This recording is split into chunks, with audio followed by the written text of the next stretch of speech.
السلام عليكم ورحمة الله وبركاته. كسو دواذا نورش أكاديمي عشر كان وعشركي صدن إلابات وحانا بلاوينا عطبكي أفراد وحانوسو دماذا سدح عطبكي كوات وحان كسو قادني ألف بيتذا أف صوماليغا يرير إيواوين عطبكي لبات وحان كسو قادني شقالذا شقال قاب إي شقال دير عطبكي سدحادنا وحان كسو قادني حرفيه ألف بيتذا iyo shaqaladii oo la israacinayo cutubkan waa cutubkii afraad waxaan ku qaadan doonaa erayo insha Allah marka isla socod wanaagsan sida halkan idinka muuqato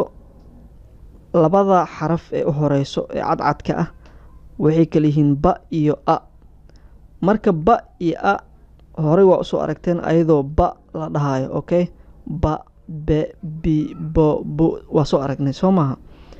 marka hadda ba wax kale inta raacsan okay labada cadcadka waa ba halkeeda ii joogto labadan buluuga ahne kalarka buluuga lehne waa ra iyo a marka waxa la leeyahay ra oo hore waa soo aragteen okay labada kalarka cagaarka lehne waa ka iyo ayadana waxa la lahaa ko sida hore baa soo aragteen marka labada cadka waa ba labada buluuga waa ra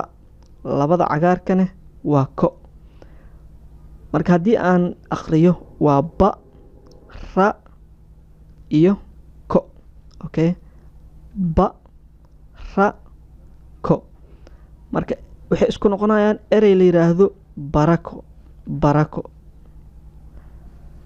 ereygan labaad aan fiirina asna saddexdan ugu horeysa ee buluuga ah waa ta iyo laba o waxaan dhihi jirnay tu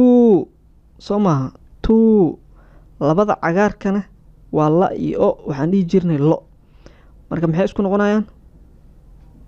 tuulo waa tuulo okay tuulo marka labadaas erey ayaan casharkan ku qaadanaynaa casharada dambana insha Allah waa wadi doonaa ereyada ilaa cutubkan uu ka dhamaado ereyadana wadi doonaa marka hadda labada erey waxay kala yihiin barako iyo tuulo marka waxaan rajeynaa inaad fahanteen guulan idin rajeynaa dhammaantiin la socda casharka 33 wassalaamu calaykum waraxmatullaahi wabarakaatu